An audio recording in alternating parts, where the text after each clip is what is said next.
Hassan introduced in the previous talk, I'm going to talk about this skin friction measurements that we had in this ISET initiative. So this work was done together with Mr. Garini from the University of Bologna, Richard Duncan from IIT, Shitori Mayama from Japan, Hamisori from KTH, and many other people actually participated to these measurements.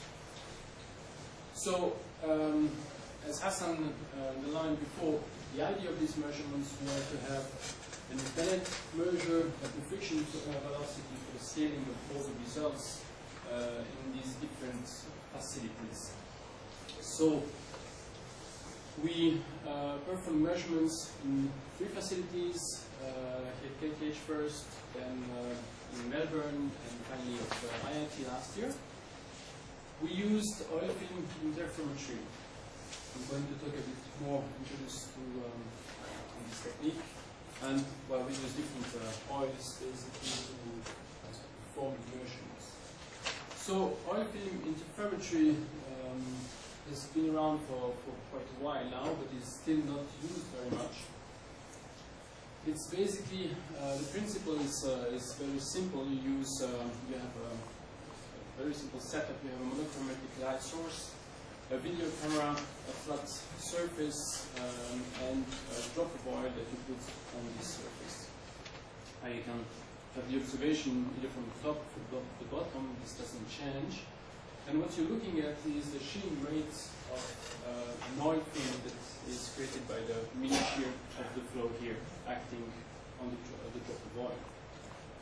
Now, by measuring the shearing rates, we use interferometry methods. So here you can see the vertical axis, and this is how the drop develops as the time. And you have these fringe patterns that develops over the time. You can write down a very simple equation for the wall shear stress as a function of the derivative of the wavelengths of these fringes. Then you have the viscosity of the oil, and this is the interferometry part to measure this shearing rate. Now this technique is completely independent of any assumption of the velocity profile. So you can use it in all kinds of flows, and it's completely independent of all the measurements. Now the measurement procedure is fairly simple. You have seen before that the viscosity of the oil enters directly into the equation, so it's important to have a very good calibration of the viscosity as a function of the temperature, because the viscosity of the oil changes with temperature. Then special calibration with a simple target, and you acquire your images and you analyze them with techniques. So it's very straightforward. There are 2 main sources of errors into this interferometry methods. Is the viscosity of the oil and the temperature measurement of the oil action. So to do so, we perform calibration with a thermoregulated bath. You have capillary tubes into this bath. You're measuring the passing time of the sample of oils in the small tubes, and so you measure this passing time either by use 2 electronic barriers, or you can just use a stopwatch. You can also get very good measurement with that. But the crucial thing also from that is that you need to have a very good reference sensor, temperature sensor, that you can track the temperature of the oil during the calibration and during the measurements. By doing so, using the same sensor, suppose, you can basically drastically reduce the inaccuracy of the measurements to the repetibility of the device. Now, there was a long debate. There was a lot of debate actually on the accuracy of this calibration. What we showed here, we performed calibration of the same oil. Oops. No, it's just right. Okay. We used actually for these measurements the same oil that was used by Westerlund here at KTH in 2000.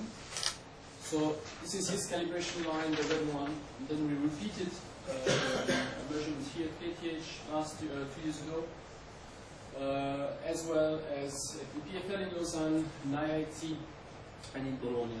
And you can see here the collapse of all the measurements. These are individual randomizations, and we managed to get an accuracy, the gray lines here, are plus minus 0.3%. So it's way below the accuracy that is claimed by many people, because you cannot get better than a person or something like that. And we managed basically to consistently get very good repeatability when you do them properly.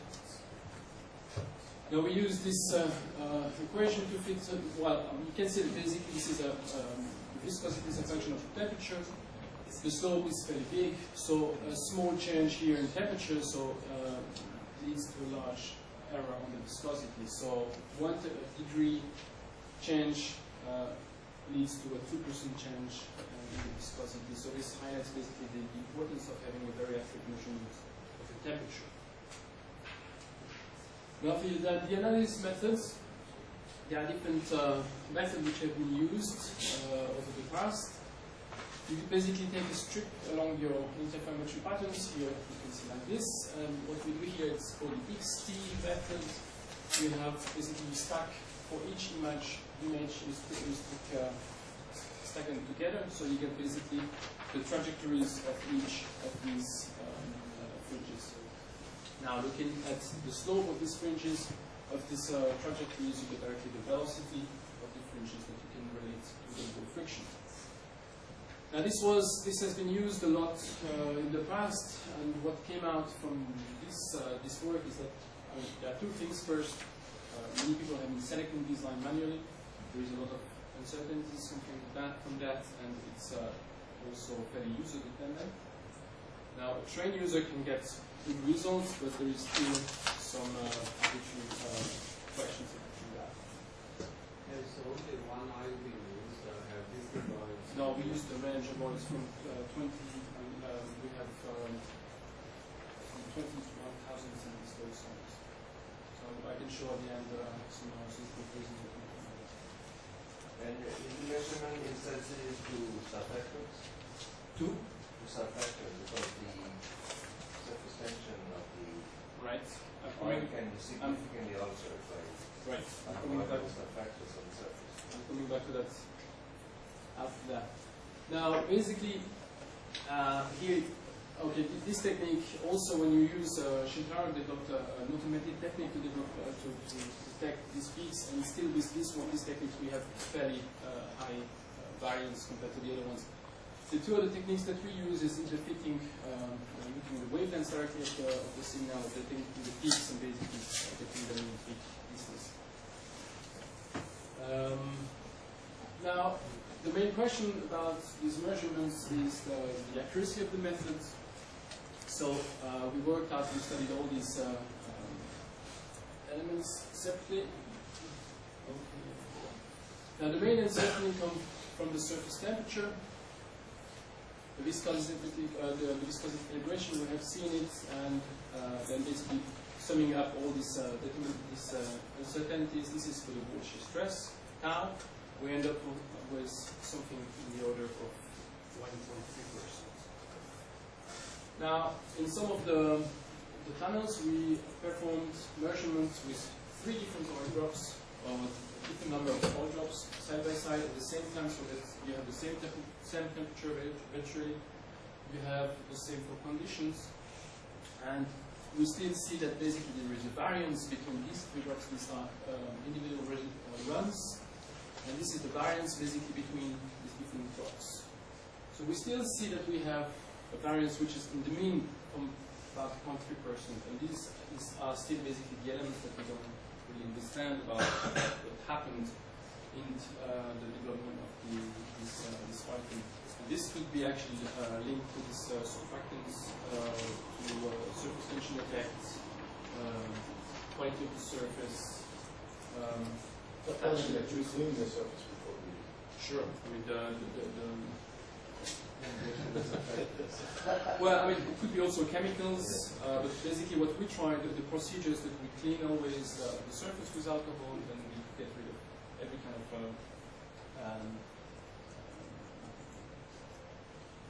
chemicals that still be a thing on the surface, so to make it as clean and systematically as clean as possible.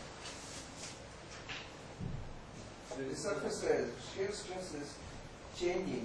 This is an average shear stress, is that right? This is right. So the low speed streaks and meandering does not. It's, I mean, the ratio between the characteristic time is I mean, here basically, typically the development time of one this oil film is between 10 and 15 minutes. These are the times that we use. I mean, it depends, of course, on the viscosity of the oil and the shear stress. So after 15 minutes is steady? No, it's much earlier. But basically, we acquire images of a range of 10 to 15 minutes. So the oil droplet is continuously being deformed. Exactly. Exactly. This is very thin. Yeah, still. Yeah, I mean, basically the distance, the difference of height between two fringes is in the order of a few nanometers. So it's very thin. Now basically the question about in the profile. There is an error associated with the fluctuation about the mean, and has that been scaled? Yes. No. This is we had this uncertainty seems to be. I mean, at least we cannot see. But it would be repeatable. Yes, we don't see correlations with the mean. It's not. It's much higher. No, but each Reynolds number, this is often be repeatable. So it would be a bias. And actually, we have in different windows. We have similar. Yeah. So basically, adding all these things together, we end up with an uncertainty on the friction velocity of about 1.5%, 1.2% here. We claim something. I mean, with 1.5%, we're fairly sure. Now we had basically to compare all these friction measurements between the different facilities. So we have to came up with numbers that we can compare. So for that we use the Reynolds number based either on the theta or on delta star. Of course we don't have this information with the oil film measurement. So this is based on all the profile that we measured during this campaign. And in order to be very the most to have no interpretation of one of the group, we ask to all the different groups to give us the best estimate of these Reynolds numbers for the conditions at which we performed each of the measurements. So for each realization that we had, they gave us an estimate of these Reynolds numbers. So different people use different techniques for that, and this is what we get at the end. So these are this is the infinity plus as a function of Reynolds delta star. This is the line. This is the Ferguson-Finlay correlation. The one from Hassan and Piedmont. This is very close to this one too. And this is the one that we came out here for this this initiative. Now we stopped the. We didn't give a third digit here as other people do because we have a limited Reynolds number range, so we cannot claim to have higher accuracy than that. But as you can see, basically the comparison between the two curves is very good. Now the big difference is that Reynolds and Finlay claim for the accuracy was 5%. Here these error bars are +1%. You have the different facilities here in the low Reynolds number range. You have KTH, higher number range here. You have Melbourne, and here you have IIT. Now there was two groups doing these measurements at KTH, and here the blue triangles are the one from Uri and Mariana. And you can see that basically completely independent measurements of these measurements are also in very good. What is the typical fetch of the measurement location in terms of delta from the street line. Oh, At least 100. At least. okay. This is, I mean, favorites. Yeah. Well, it's much more than that. Well, Which actually, local some, delta I mean, here it's I don't know, in the autonomous. Which delta you want? Local delta. At the position of measurements? Yeah. That's with the order of 100 or so. Yeah. Just 0.2 meters and 20 meters. Okay, so this you have seen before already. This is this age factors. This is not the measurement of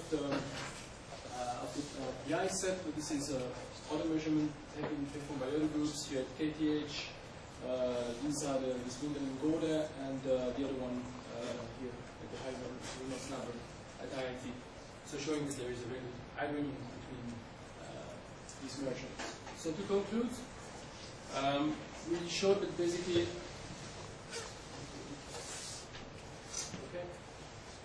we showed that basically the wall shear stress and the shear factors are between the three facilities are between an agreement of about plus minus 1 person.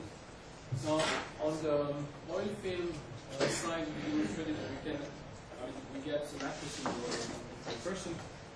Now, of course, you need to have accurate calibration of the oil, temperature, and to get a good calibration.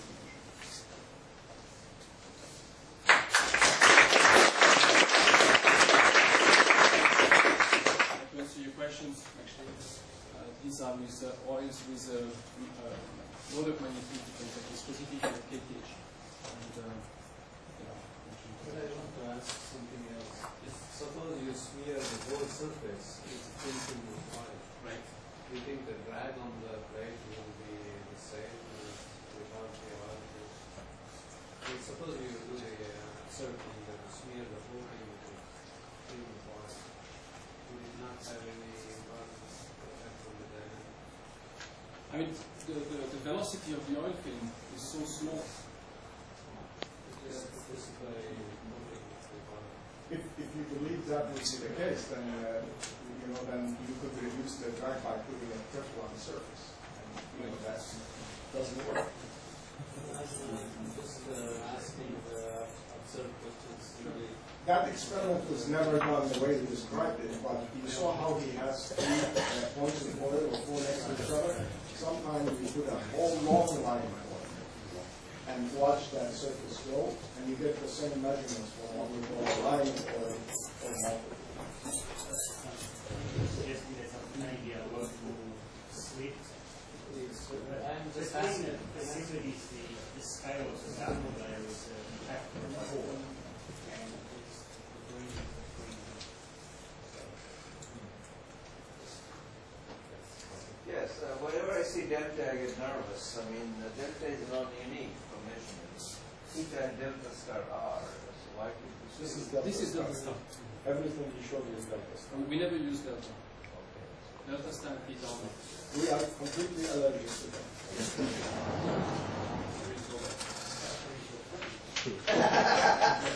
But I think that if you draw it to scale, if this is the oil film, you have some here, but then you have the velocity like that. So it's a really thin and very small velocity here. Yeah. It's a shear stress that is sort of the boundary condition. Y plus for the oil thickness is something like 0.05 for some of the experiments. It's a fraction of. In principle, you're changing the boundary conditions. Right? Yeah. But we know actually how it is. Yes. So, would it have any effect or not? I mean, in some sense, it is not clear to me unless it would have some effect. I don't know how much. Yeah, it should have. Because the slope is changing at the oil surface. And within the oil surface, the force is same. I think if the velocity in the oil, if the inside the oil velocity is significant compared to the velocity of the flow, then you are correct. Right. That is far from being the case. You're talking about velocities in the oil that are probably 3 orders of magnitude lower than the free stream was. I mean, you have seen basically into in a quarter of an hour, basically you get a few millimeter displacements. That's the rule. Within the oil field is square flow. Yeah. Shear stress is constant. And above, it must match, there has to be a little bit difference. Right. That's what Srini does. Exactly. Exactly. But, I mean, Negligible this is equivalent claim, but Yeah. there is an effect. there is an effect, definitely. Definitely. Henrik is the teacher is right. Yeah. This is one of the conditions, and of course, when the velocity is the same. Right. Let me ask another question. Why don't you excite capillary wave due to fluctuation in shear stress and pressure? Since the oil film is so thin that if you get capillary waves over there, there could be no linear effect in the propagation of those capillary waves. And that in principle, there could be an effect on the measurement. Right. So do you can exclude that this is effect? Well, I mean, basically, when you observe the fringe pattern, you can see that basically you have no waves developing. It would be an effect on the as well. On So this was No, you can show, you can see it, you can get 1 or 2% with a very small fluctuation of that. I think that, Yeah. There should be capillary waves. I don't see no, I know. well, if they develop, you would see them as a beat frequency on the frequency that he in the front there, and it doesn't, it's not significant at all. I mean, you Yeah, so if you, excuse me, John, if you just measure the average frequency, like the various techniques, and actually Shintaro has done that and we were looking at it the other day, or you measure any small sections of it, you get the same answer. I could add that we also developed some new analysis tools where you assume that but then essentially it would be like looking at surface waves on the ocean. You have all these large-scale modulation effects. So we actually analyze it with that to extract it, and you get more or less the same result. So it's a very weak effect. you are confident that Yeah, but in our analysis we actually take into account these variations. So we've done the same. Do you have any suggestions how to drop that 1.5% let's say to 0.1%? Very quickly. I think this is not achievable. I think that, I mean, basically with the different source of errors, it's extremely difficult to go below 1%. And also, I mean, it's not, I mean, it's just, even if you could measure this with 0.1%, you need to know the free stream velocity with 0.1%. You cannot do that either. So, I mean, you should balance your efforts, I think. Okay, I think we should thank Sean Daniel again, and coffee outside, if you want lunch.